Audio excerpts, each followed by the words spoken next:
We are at the Envestnet Advisor Summit here in Dallas, Texas with Jim Lumberg, the Executive Vice President and co-founder of Envestnet.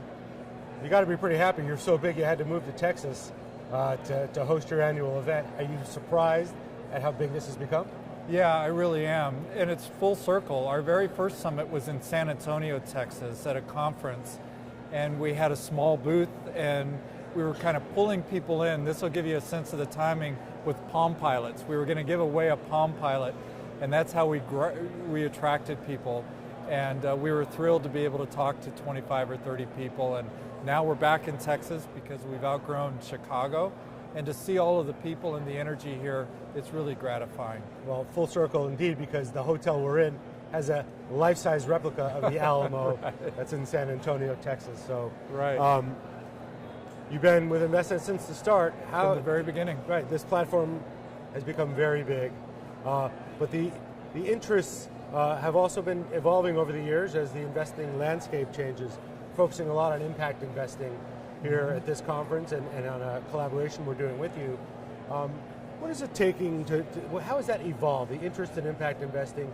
How has it evolved and why do you think that's happening? Well, a number of different reasons.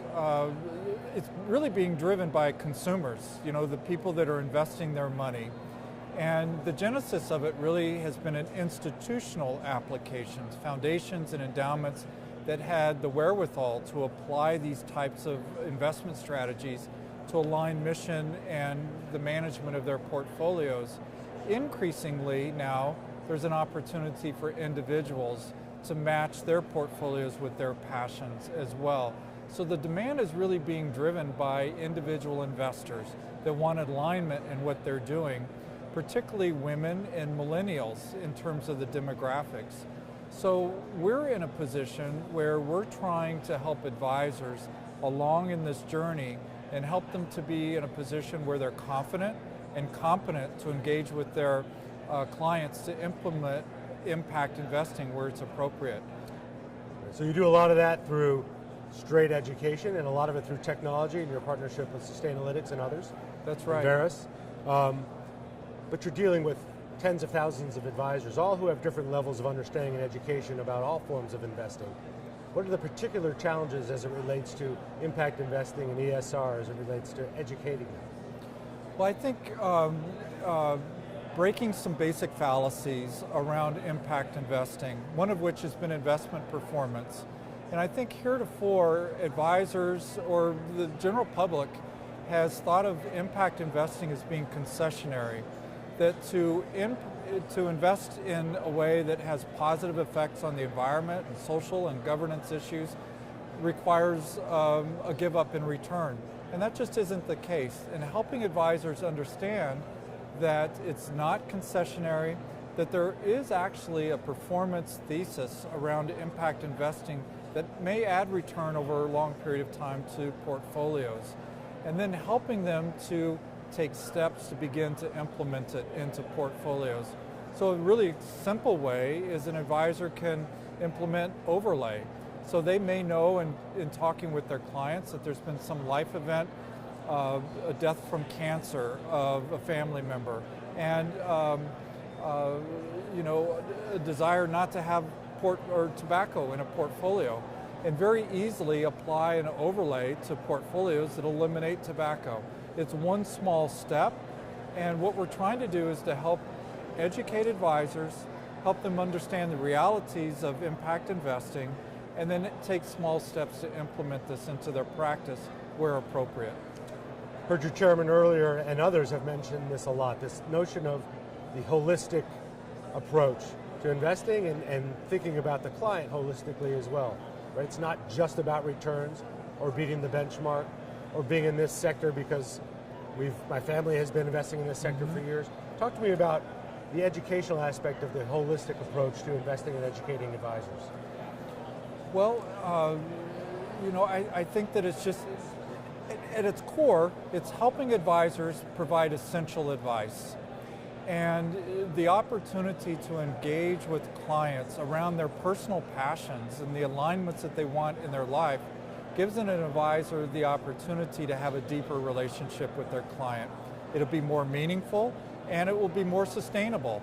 And we all know markets go up and down, and this then becomes the common thread that helps, I think, weather the ups and downs and provide substance to relationships. And we talk a lot about essential advice and getting beyond sort of the risk analysis and all of the calculus of investment performance, and really getting into the personal passions and alignment of a portfolio to the way people live their lives is a way to create an essential relationship.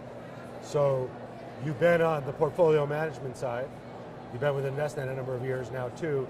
You know what portfolio managers face in terms of their challenges. You're also an investor yourself, so you know what investors face.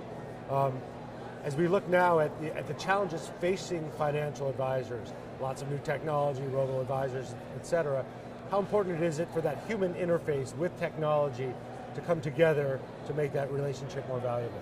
Yeah, I think Jed Bergman did a really good job of communicating some of that today. And technology allows advisors to not be involved in sort of the back office, the routine, the mundane, and to redeploy that time and that energy into connecting with clients and having essential relationships and being there to build their business and to make it more valuable to their clients. So technology is very important. Research has been very important in the impact space, and just being able to understand and to evaluate different companies and different company practices. So we're trying to bring all of this together, relationship management, technology, research and insight, to help advisors deliver more value for their clients. And in the area of impact, it's aligning portfolios with personal passions. Right. You deal with financial advisors all the time. That is your business. What do you think are the most particular challenges they're facing right now? Beyond the demographic shift in wealth transfer, which is a big part of it, what are the challenges they're facing and what are the potential solutions? Well, I think advisors always are concerned about being in a position where they're delivering value. Markets go up, markets go down, but advisors throughout market cycles are concerned about adding value and having strong client relationships. And that's what we're focused on doing, is helping them to have essential relationships with their clients where they can demonstrate how they're adding value and helping with better outcomes on their portfolios. Right. At the end of the day, that's what people are looking for, but they want to feel good about what they're doing. Exactly. All right. We thank you for your time. Thank you. Jim Lumberg, the co-founder and executive vice president of Envestnet. Thanks for joining us. Thank you.